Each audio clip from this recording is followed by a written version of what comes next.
তুমি মিসওয়াক করা ফজিলত তো জানো, খাবার শেষে মিষ্টি মুখের হাদিসটাও মানো।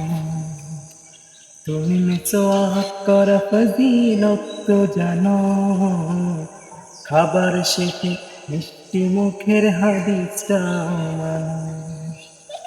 শুধু হক কথাটা উচ্চ স্বরে বলতে পারো না, অন্যায় দেখে বারদ হয়ে জ্বলতে পারো না। শুধু হক কথাটা উচ্চ স্বরে বলতে পারো না, অন্যায় দেখে বারদ হয়ে জ্বলতে পারো না।